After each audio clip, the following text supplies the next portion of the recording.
നമസ്കാരം. ഇൻഫർമേഷൻ മീഡിയയുടെ പുതിയൊരു വീഡിയോസിലേക്ക് എല്ലാ കൂട്ടുകാർക്കും ഒരിക്കൽ കൂടി സ്വാഗതം. ആധാർ കാർഡുമായി ബന്ധപ്പെട്ട വളരെ സുപ്രധാനമായിട്ടുള്ള അറിയിപ്പുമായിട്ടാണ് ഇൻഫർമേഷൻ വീഡിയോസ് വന്നിട്ടുള്ളത്. ആധാർ കാർഡുള്ള മുഴുവൻ ആളുകളും വീഡിയോ കാണാൻ ശ്രമിക്കുക.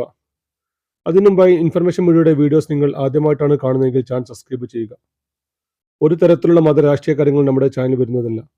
ഗവൺമെന്റിന് ലഭിക്കേണ്ട സേവനങ്ങൾ, ആനുകൂല്യങ്ങൾ, അറിയിപ്പുകൾ എന്നിവയെക്കുറിച്ച് മാത്രമായിരിക്കും വീഡിയോസ് വരുന്നത്. ശ്രദ്ധിക്കുക, ഗവൺമെന്റ് സേവനങ്ങളിൽ എപ്പോൾ വേണമെങ്കിലും പുതിയ മാറ്റങ്ങൾ വരാം. അതുകൊണ്ട് തന്നെ ഏറ്റവും പുതിയ പെൻഷൻ അറിയിപ്പുകളും മറ്റും ലഭിക്കാൻ തൊട്ടടുത്തുള്ള ബെല്ലൈക്കൻ കൂടി ക്ലിക്ക് ചെയ്യുക. 12 വർഷങ്ങൾക്ക് മുമ്പാണ് നമ്മൾ എല്ലാ ആളുകളും ആധാർ കാർഡ് എടുത്തത്. അതിനുശേഷം പല സമയങ്ങളിലും നമ്മൾ ആധാർ കാർഡ് അപ്ഡേറ്റ് ചെയ്തിട്ടുണ്ടായിരുന്നു. നമ്മുടെ അഡ്രസ്സ് മാറ്റാൻ, ഫോട്ടോ മാറ്റാൻ, അങ്ങനെ പല ആളുകളും ചെയ്തിട്ടുണ്ടായിരുന്നു. എന്നാൽ ഇതുവരെയും അങ്ങനെ ചെയ്യാത്ത ആളുകൾക്ക്, 10 വർഷമായി ആധാർ കാർഡ് എടുത്ത ആളുകൾക്ക് നിർബന്ധമായും ആധാർ കാർഡ് അപ്ഡേറ്റ് ചെയ്യണമായിരുന്നു. അതിൽ പല ആളുകളും ശ്രദ്ധിക്കാത്തൊരു കാര്യമാണ്, എനിക്ക് ആധാർ കാർഡ് തെറ്റൊന്നുമില്ല, ഒന്നും എഡിറ്റ് ചെയ്യാൻ തിരുത്താനോ ഇല്ല, അങ്ങനെയുള്ള ആധാർ കാർഡ് അപ്ഡേറ്റ് ചെയ്യണമെന്ന് ചോദിച്ച് പല ആളുകളും കമന്റായി ചോദിക്കാറുണ്ടായിരുന്നു. നിർബന്ധമായും 10 വർഷത്തിന് മുമ്പ് എടുത്ത ആധാർ കാർഡ് ആണെങ്കിൽ ഒന്നും അപ്ഡേറ്റ് ചെയ്യാനില്ലെങ്കിൽ പോലും നമ്മുടെ രേഖകൾ കൊടുത്ത് ഒന്ന് അപ്ഡേറ്റ് ചെയ്യൽ നിർബന്ധമാണ്.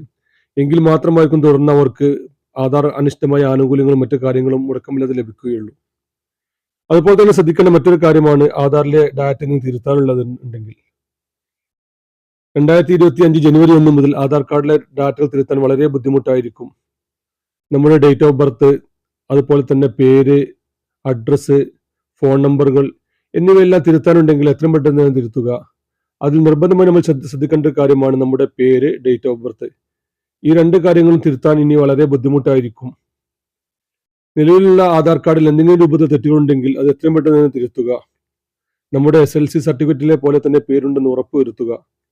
അതിൽ നമ്മുടെ പേരിന്റെ കൂടെ ഇനീഷ്യൽ ഉണ്ടെങ്കിൽ ആധാർ കാർഡിലും ഇനീഷ്യൽ ഉണ്ടെന്ന് ഉറപ്പുവരുത്തുക. അതുപോലെ തന്നെ അതിൽ നമ്മുടെ ഇനീഷ്യൽ സർനെയിം കുറച്ചാണുള്ളതെങ്കിൽ അതുപോലെ തന്നെ എങ്ങനെയാണ് SLC ബുക്കിലുള്ളത് അതുപോലെ തന്നെ നമ്മുടെ ആധാർ കാർഡിലും ഉണ്ട് എന്ന് ഉറപ്പുവരുത്തുക. അതുപോലെ തന്നെ നിർബന്ധമുള്ള കാര്യമാണ്, നമ്മുടെ ജനന സർട്ടിഫിക്കറ്റ് അല്ലെങ്കിൽ സ്കൂൾ സർട്ടിഫിക്കറ്റിലുള്ള പോലെ നമ്മുടെ ഡേറ്റ് ഓഫ് ബർത്ത് ആധാറിലും ഉണ്ടെന്ന് ഉറപ്പുവരുത്തുക. അത് ഫുള്ളായിട്ട് രേഖപ്പെടുത്തിയിട്ടുണ്ടോ എന്ന് ജസ്റ്റ് ശ്രദ്ധിക്കുകയും ചെയ്യുക. ചിലരുടെ ആധാർ കാർഡിൽ ജനനവർഷം മാത്രമാണ് കൊടുത്തിട്ടുള്ളത്. അങ്ങനെയുള്ള ആളുകൾ ശ്രദ്ധിക്കുക. അവർക്ക് മറ്റു പല ആനുകൂല്യങ്ങൾക്കും, ഉദാഹരണത്തിന് നമ്മുടെ പാൻ കാർഡ് എടുക്കൽ, അങ്ങനെ പല ആധാർ അനിശ്ചിതമായ മൊബൈൽ സിം എടുക്കൽ, അങ്ങനെ പല കാര്യങ്ങൾക്കും ബുദ്ധിമുട്ടാകും. അതുകൊണ്ട് തന്നെ അപ്ഡേഷൻ ചെയ്യുന്ന സമയത്ത് നമ്മുടെ ആധാർ കാർഡിൽ ഫുള്ള് ഡേറ്റ് ഓഫ് ബർത്ത് ഉണ്ടെന്ന് ഉറപ്പുവരുത്തുക. നമ്മളൊരു 10 വർഷങ്ങൾക്ക് മുമ്പ് എടുത്ത ആധാർ കാർഡ് ആണെങ്കിൽ അതിൽ കൊല്ലവർഷം മാത്രമായിരിക്കും ഉണ്ടാവുക. നമ്മളത് ശരിയായിട്ട് നമ്മൾ കാണുകയും ചെയ്യും. നമ്മുടെ കൊല്ലവർഷം, നമ്മുടെ ജനതീയതി കറക്റ്റ് ആയിരിക്കാം. ആധാറിൽ അന്ന് നൽകുന്ന ആധാറിൽ അന്ന് ഏത് മാസമാണ്, ഏത് ദിവസമാണെന്ന് രേഖപ്പെടുത്തിയിട്ടില്ല.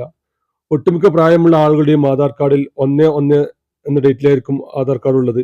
അങ്ങനെയുള്ള ആളുകൾ ശ്രദ്ധിക്കുക. അവർക്ക് ആധാർ കാർഡ് തിരുത്താനുള്ള അവസാന സമയമാണ്.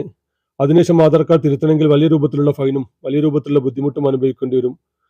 ഒട്ടുമിക്ക രേഖകളും 60-70 വയസ്സ് കഴിഞ്ഞ ആളുകൾക്ക് ജനന സർട്ടിഫിക്കറ്റ് പോലത്തെ സർട്ടിഫിക്കറ്റ് ഉണ്ടാവുകയില്ല.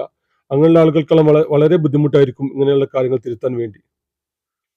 അതുപോലെ തന്നെ ശ്രദ്ധിക്കേണ്ട മറ്റൊരു കാര്യമാണ് ആധാർ കാർഡിലെ ഫോട്ടോ. നമ്മൾ അപ്ഡേറ്റ് ചെയ്യുന്ന സമയത്ത് നമ്മൾ ഫോട്ടോ മാറാൻ കൂടി നമ്മൾ നിർബന്ധമായും അപേക്ഷ കൊടുക്കണം, അപേക്ഷയിൽ രേഖപ്പെടുത്തണം. എങ്കിൽ മാത്രമായിരിക്കും ഫോട്ടോയിൽ മാറി വരികയുള്ളൂ. അല്ലാതെ നമ്മുടെ ഫോട്ടോ എടുക്കുന്നുണ്ടെങ്കിൽ പോലും പുതിയ ആധാർ കാർഡ് കിട്ടുമ്പോൾ പഴയ ഫോട്ടോയാണെങ്കിൽ ആധാർ അനിശ്ചിതമായ പല കാര്യങ്ങൾക്കും അത് ബുദ്ധിമുട്ടാകും. അതുകൊണ്ട് തന്നെ ആധാർ കാർഡിലെ എല്ലാ കാര്യങ്ങളും ശ്രദ്ധിക്കുക. അതുപോലെ തന്നെ ശ്രദ്ധിക്കേണ്ട മറ്റൊരു കാര്യമാണ്, 18 വയസ്സായിട്ടും ഇതൊരു ആധാർ കാർഡ് എടുക്കാത്ത ആളുകളാണെങ്കിൽ എത്രയും പെട്ടെന്ന് തന്നെ ആധാർ കാർഡ് എടുക്കാൻ ശ്രമിക്കുക. അവർക്ക് ഇനി ഫീൽഡ് വെരിഫിക്കേഷനും മറ്റു കാര്യങ്ങളും കഴിഞ്ഞ ശേഷം മാത്രമായിരിക്കും ആധാർ കാർഡ് ലഭിക്കുകയുള്ളൂ. 90% ആളുകൾക്കും ഇപ്പോൾ ആധാർ കാർഡ് ഉണ്ട്.